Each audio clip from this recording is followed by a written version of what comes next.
আগের বক্তব্য অলমোস্ট অনেক কিছু ওয়েল কভার হয়ে যাওয়ার পর আমি জাস্ট আমার প্র্যাকটিক্যাল কিছু এক্সপিরিয়েন্স দিয়ে কয়েকটা পয়েন্ট বলে, আর আমি ডক্টর মশির সাহেব থেকে একটু শিখতে চেয়েছিলাম যে 10 মিনিটে আসলে সম্পন্ন করা যায় কিনা। তো যাই হোক, আমি আশা করি উনি চেষ্টা করেছে, বাট বাংলাদেশের প্রেক্ষাপটে অনেক কিছু সম্ভব না, এবং এটাই হচ্ছে আসলে আমাদের টোটাল নিয়ম যে আমরা ইচ্ছা করলে অনেক কিছু কমপ্লিট করতে পারি নাই। তো আমি সেই জন্য বলবো যে আসলে আমি সত্যিকার অর্থে আমার পরিচিতি, আমি একজন ব্যবসায়ী এবং স্বাভাবিকভাবেই অনেকগুলো ড্রিম নিয়ে কিন্তু আমার মনে হয় 1990 থেকে আমি ধীরে ধীরে অগ্রসর হচ্ছি, এবং আমি বলবো আমার ম্যাক্সিমাম ড্রিমই সাকসেসফুল হয়নি, এবং তার পিছনে দায়ী ডেফিনেটলি আমি।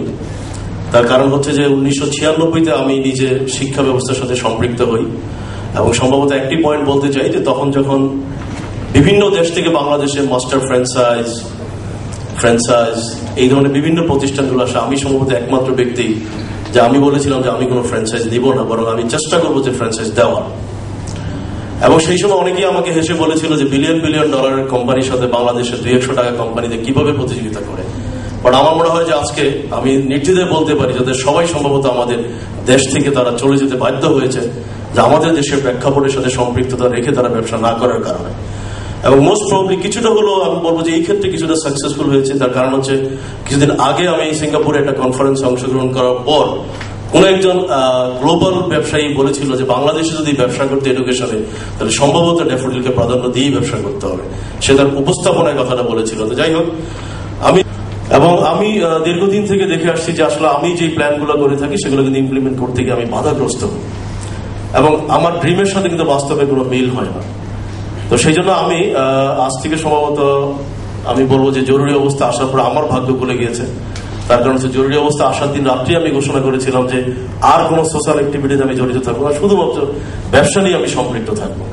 এবং জরুরি অবস্থা দিন পরের দিন থেকে আমি সম্ভবত প্রথম আমি নিজে সময় দেওয়া শুরু করি ব্যবসায়, কারণ এর আগে আসলে আমি কমান্ড পাস করে কিন্তু আমি আসলে অভ্যস্ত হয়ে গিয়েছিলাম। তো যাই হোক, আমি তার একটা উদাহরণ দিচ্ছি। আমি প্রথম কিন্তু আমার অ্যাসাইনমেন্ট হিসেবে নিয়ে আমি আমার ইউনিভার্সিটিকে আমি ডিজিটাইজ করবো, এবং রিয়েল অর্থে ডিজিটাইজ বলতে যাকে বোঝায় আমি তা করে প্রমাণ করবো। এবং আমি প্রথমেই যখন শুরু করি আমি দেখি যে কেউ আমার সাথে একমত হয় না, সবাই আমার সাথে মিটিংয়ে কিন্তু একমত হয়, কিন্তু পরবর্তীতে ইমপ্লিমেন্টেশনে গিয়ে কিন্তু কেউ একমত হচ্ছে না। এবং আমি সম্ভবত 6 মাস আমি নিজে মাথা ঠুকছি, কন্টিনিউয়াসলি মিটিং করেছি। ঢাকার বাইরে গিয়ে আমার মনে হয় 2 দিন সবাইকে বদ্ধ ঘরে রেখে প্রতিজ্ঞা করে নিয়ে আসছি যে কিভাবে আসলে কম্পিউটারের ছাড়া যাতে কোনোভাবেই কোনো কাজ না করা হয়, কিন্তু দেখলাম যে কেউ আমার কথা শোনে না। এবং ইভেন আমি বলবো যে অ্যাকাউন্টসও একটা পর্যায়ে আমি খেয়াল করে দেখলাম যে অ্যাকাউন্টস মেনটেন করা হয়, কিন্তু ভাউচারটা যখন আমার কাছে আসে সেটা কিন্তু সেই নর্মাল সনাতন ধর্মী ভাউচার হিসেবে চলে আসছে। একটা পর্যায়ে কিন্তু আমি বললাম যে আমি কোনো বেতন দিব না, কোনো সাইন করবো না, কোনো কিছুতে অগ্রসর হবো না, বিকজ আমি এই চেয়ারে বসলাম। আমার অফিস ছেড়ে আমি বিশ্ববিদ্যালয়ে বসা শুরু করলাম। সাইন করলাম, ধীরে ধীরে দেখলাম যে ইম্প্যাক্ট আমি পেতে শুরু করলাম।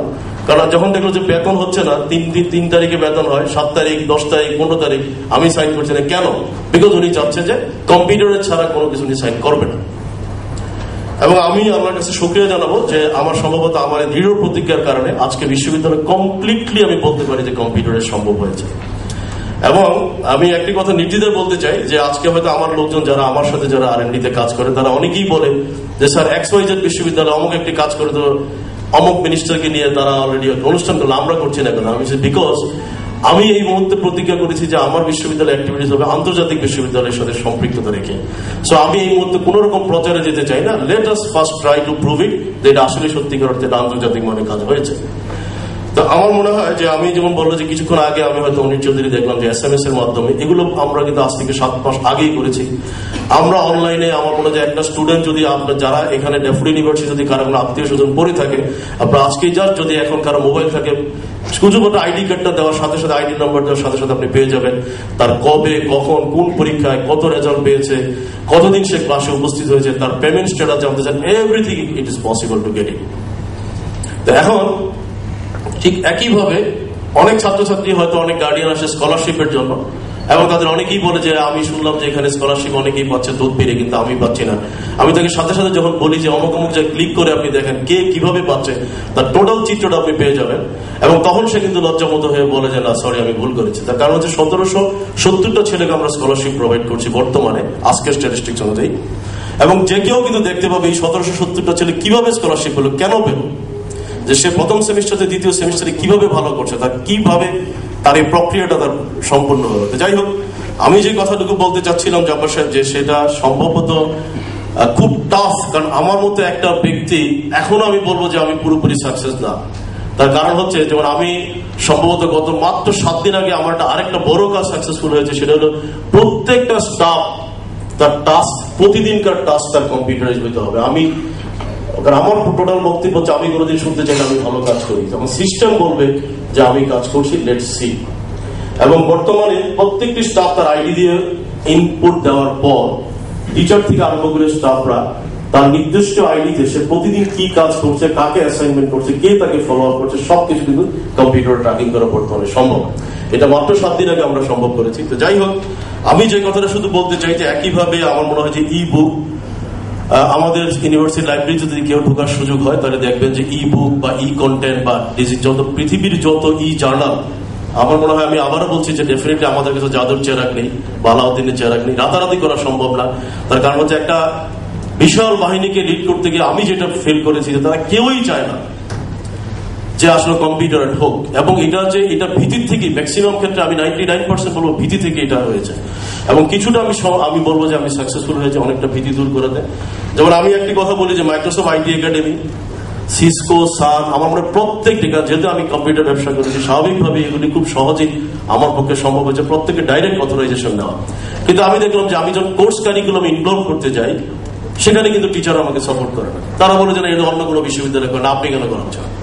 তা আমি কেন করাচ্ছি, যখন আমি বারবার তাদেরকে বোঝাতে চেষ্টা করি যে আমি করাচ্ছি এই কারণে, কারণ আমি বুঝতে পারি যে প্র্যাকটিক্যালি যদি ইন্ডাস্ট্রি এবং এডুকেশন যদি সম্পৃক্ত না থাকে তাহলে কখনই ছাত্ররা চাকরি পাবে। যাই হোক, আমার মনে হয় 3 বছর আগে আমি খুব ফোর্স করে সিসকোকে আমি ইন করেছিলাম যে credit market, that is course কারিকুলামের ভিতরে। এবং আজকে সিসকো ইন করানোর কারণে যে সুযোগটুকু হয়েছে, যে আমি যত জানি যে আমাদের কিছু কিছু ডিপার্টমেন্টের ছাত্রদেরকে হারিকেন দিয়ে খুঁজলেও দেখা যাচ্ছে বেকার পাওয়া যায় না, সব চাকরি পেয়ে যাচ্ছে। তো ঠিক একইভাবে আমি বলবো যে খুব ধীরে ধীরে হলো আমি আসলে এখন আমার টিচাররা অনেকেই বুঝতে সক্ষম হয়েছে যে না, আসলেই আমি একটু আগে দেখলাম ডক্টর মশিউর রহমান যে উইকির যে কথাগুলো বলছেন, যে আমি দেখলাম যে আমাদের টিচাররাও ঠিক সেম হয়তো তারাও প্র্যাকটিস করেছে অনেক আগে থেকে। এবং আমি আশা করছি যে আসলে আমাদের সচেতনতার সবচেয়ে বড় অংশটাই হয়তো সম্ভবত যে শ্রেণীর teacher, that is education system. Education সিস্টেমের ভীতিটা এখনো অনেক বেশি। এবং আমার দৃঢ় বিশ্বাস যে আমাদের শিক্ষকরা যখন এগিয়ে আসবে, যেটা আমার মনে হয় অনিল চৌধুরী বলেছেন এবং অনন্য রায় বলেছেন কথাগুলো, যে শিক্ষকদেরকে সবচেয়ে বেশি সম্পৃক্ত করার প্রয়োজন। কারণ শিক্ষকদের ভিতরে এখনো একটা ধারা যে আমরা যদি সনাতন ধর্মী থেকে বেরোয় আসি তাহলে তার সম্ভবত আমাদের বাজার বা শিক্ষার সম্ভবত মানটা ঠিক থাকবে না। তা আমি সেই ক্ষেত্রে বারবারই বলবো যে আমার যত ব্যক্তিগত ধারণা, যে শিক্ষকদের যদি সম্পৃক্ত করা যায় এবং শিক্ষকদের যদি এডুকেট করা যায়, তাহলে ই এডুকেশন, ডিজিটাল এডুকেশন সবগুলোই খুব সহজে বাস্তবায়িত হবে। এবং আমি নির্দ্বিধায় বলতে পারি যে বাংলাদেশ সরকারেরও কিন্তু অনেক সত্যি ইচ্ছা থাকা সত্ত্বেও, আজকে আমি যদি বলি মাননীয় মন্ত্রী মহোদয় উপস্থিত থাকতেন, ওনার ইচ্ছা আছে। কারণ আমি ব্যক্তিগতভাবে ওনার সাথে যতবার কথা বলে দেখেছি যে উনি খুবই আগ্রহী এডুকেশন সিস্টেমকে ডিজিটালি করার জন্য। বাট উনি করে কি করবো, ওনার নিচে যারা আছে তারা তো আগ্রহী না, এবং তারা তো ওনাকে রিয়েল ইনফরমেশনটুকু দিবে না। আজকে অনিল চৌধুরী যতটুকু তার সাথে সময় দিয়েছে, আমি দৃঢ়ভাবে বিশ্বাস করি যে উনি অবশ্যই আগ্রহী হয়েছে এবং তাকে বুঝতে সক্ষম হয়েছে। কিন্তু উনি যাদেরকে দিয়ে ইমপ্লিমেন্ট করবে, যে সে বিশাল বাহিনী, সেই বাহিনী কিন্তু আসলে এডুকেট না, এবং তারা অনেক ক্ষেত্রে সাকসেসফুলি কিন্তু এগিয়ে আসে না। আমি সেই জন্য অনুরোধ করবো বাংলাদেশ কম্পিউটার সমিতি এবং সংশ্লিষ্ট সবাইকে, আমরা একটু মাত্র শিক্ষকদেরকে যাতে আমরা এনকারেজ করতে পারি। শিক্ষকদেরকে এনকারেজ করলে আমার কেন জানি মনে হয় যে অনেক কিছু সাকসেসফুলি হবে। কারণ আমি আর 2টি পয়েন্ট বলে আমার বক্তব্য শেষ করবো। আমি আজ থেকে 4 বছর আগে প্ল্যান করেছি যে আমাদের বিশ্ববিদ্যালয় হবে একটা English language lab, really digital একটা ইংলিশ ল্যাঙ্গুয়েজ ল্যাব হবে। 4 বছর তন্ন করে দেখেছি কোথাও কোনো বাস্তব কোনো এক্সপিরিয়েন্স নাই, কেউ বলতেই পারবে না কিভাবে হবে।